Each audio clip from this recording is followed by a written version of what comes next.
Vesmír. Nájdeme v ňom veľa rôznych objektov gigantických rozmerov, ako sú hviezdy, planéty, čierne diery, galaxie či hmloviny.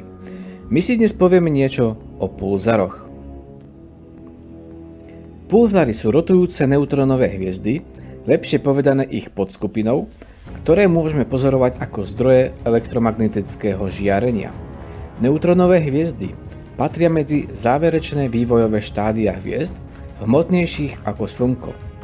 Ku koncu života u nich dôjde k rapidnému gravitačnému kolapsu jadra, pretože sa vyčerpá jadrové palivo a samovoľnému gravitačnému zrúteniu už nemôže zabraniť inak aktívny tlak vznikajúceho žiarenia.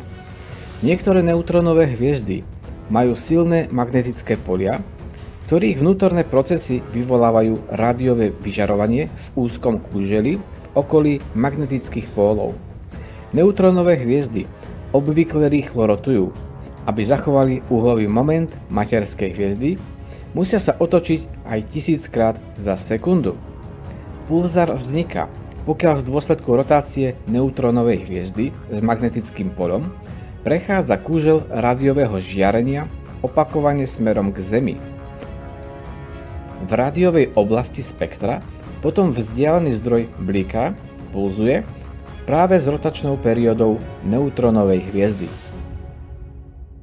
Pulzary po prvýkrát odhalili na rádiových vlnových dĺžkach Jacqueline Bellová a Anthony Hewish v roku 1967, no odvtedy už boli nájdené aj v rentgenovom a gamma žiarení.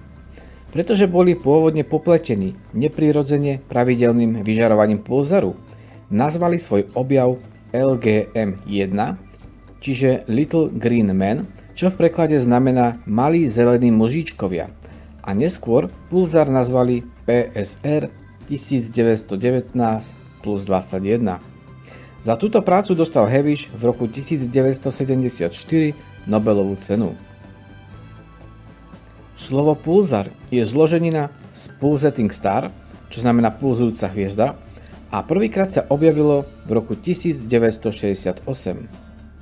Toto je astrofyzik Peter Sturok, ktorý napísal, že keď boli prvýkrát objavené pravidelné rádiové signály z pulzarov, vedci z Cambridge vážne uvažovali, že môžu byť od mimozemskej civilizácie.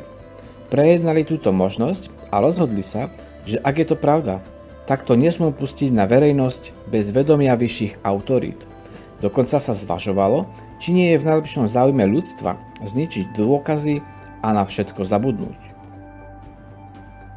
Astronómovia dnes poznajú 3 triedy pulzarov, ktoré sa odlišujú zdrojom energie, ktorý dodáva energiu ich žiareniu. Sú to pulzary poháňané rotáciou, pri ktorých dodáva energiu žiareniu strata rotačnej energie hviezdy. Rentgenové pulzary, pri ktorých je zdrojom energie gravitačná potenciálna energia nahromadenej hmoty. Magnetári, pri ktorých je zdrojom energie rozpad extrémne silného magnetického poľa. Hoci všetky 3 triedy tvoria neutrónové hviezdy, ich pozorovateľné správanie a základná fyzika sú odlišné. Štúdium pulzarov sa uplatnilo vo fyzike a astronómii. Medzi hlavné výsledky sa radí potvrdenie existencie gravitačných vln tak, ako ich predpovedala všeobecná teória relativity, a prvé objavenie planetárneho systému mimo našej sústavy. V roku 1972 a 73 boli vypustené americké planetárne sondy Pioneer 10 a 11, ktoré nesú na palube pozlatenú hliníkovú dostičku, posolstvo pre prípadné mimozemské civilizácie, ktorú navrhol Carl Sagan. O tom ste už určite počuli. Zaujímavosťou však je, že každá z dostičiek zobrazuje polohu Zeme v galaxii vzhľadom na 14 pulzarov.